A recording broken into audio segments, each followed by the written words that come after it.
جتنے بھی شبہات والے ہیں باطل پرست ہیں، حدیث کا انکار کوئی کر رہا ہے، صحابہ کرام پر کوئی جو ہے کیچڑ اچھال رہا ہے، کوئی جو ہے قرآن حدیث کے ثابت شدہ مفہوم پر جو ہے سوال اٹھا رہا ہے، کوئی قبر پرستی، شخصیت پرستی اور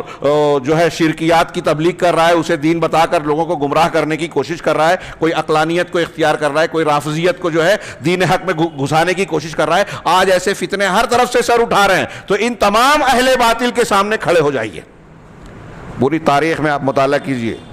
جو کھڑا ہوا اہل حق کے سامنے اللہ رب العالمین نے اسے رسوا نہیں کیا۔ ہندوستان میں ہمارے سامنے مولانا ثناء اللہ امرتسری رحمہ اللہ کی شخصیت بڑی عجیب و غریب، ان سے بعض امور میں لوگوں کو اختلاف ضرور ہوا، اور یہ اللہ کی نشانی ہے، بڑے سے بڑے عالم سے غلطی ہو جاتی ہے۔ آیات کی جو انہوں نے بعض آیات محکمات متشابہات کی تشریح کی، حروف مقطعات کی، تو اس پر اعتراض، تو اس کو کچھ لوگ پیش کر کے کہتے دیکھو تم ثناء اللہ امرتسری کی مثال دیتے ہو، یہ بھی دنیا کا کون عالم امام ہے جس سے خطا نہیں ہوئی؟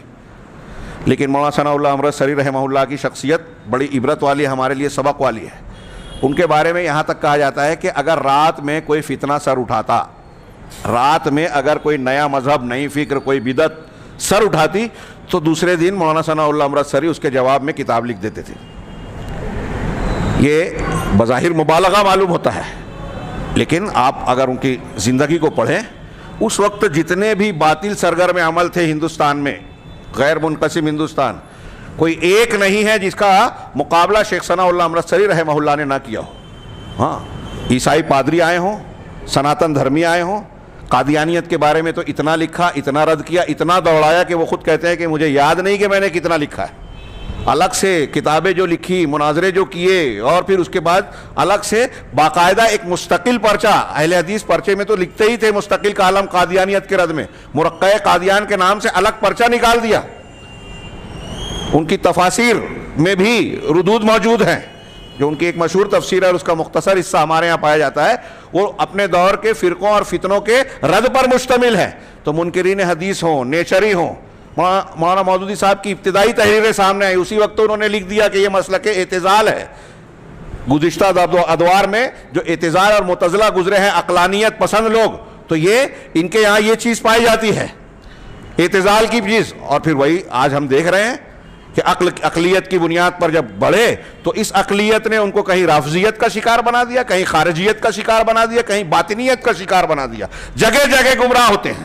قرآن میں گئے تو تفسیر بھی رائے کا شکار ہوئے، حدیث میں گئے تو بہت سی ثابت شدہ حدیثوں کا انکار کر دیا یا ان کی تعویل فاسد سے کام لیا، اور ان کی مدد سے آج ہم دیکھ رہے ہیں کہ بہت سارے اہل باطل منکرین حدیث فائدہ اٹھا رہے ہیں، تقویت پاتے ہیں۔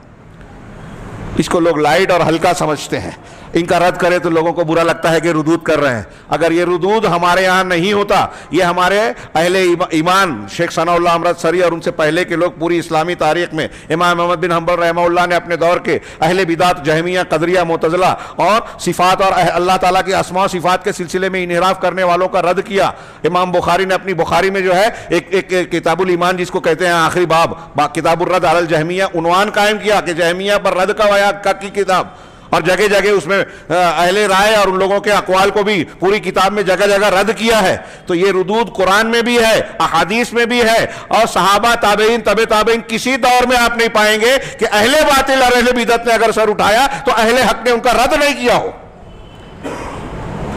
تو جہاں رد کی ضرورت ہے، فتنے کی شکل جب باطل اختیار کرے تو وہاں رد کریں گے۔ چنانچہ شیخ کہہ رہے ہیں کہ اہل شبہات کے شبہات کا آپ رد کریں، اور اہل تضلیل جو گمراہ کرنے والے لوگ ہیں ان کی تضلیل کو بے نقاب کریں، اس اعتبار سے جس اعتبار سے اللہ تبارک و تعالیٰ نے یہ ہتھیار آپ کو دیا ہے۔ آپ کا ہتھیار جتنا مضبوط ہے، قرآن و حدیث کا علم جتنا گہرا ہے، اس اعتبار سے آپ اس کا مقابلہ کیجئے۔ یہ نہیں ہونا چاہیے کہ آپ کا علم ہی نہیں ہے اور آپ میدان میں کود گئے، جیسا کہ آج کل ہو رہا ہے۔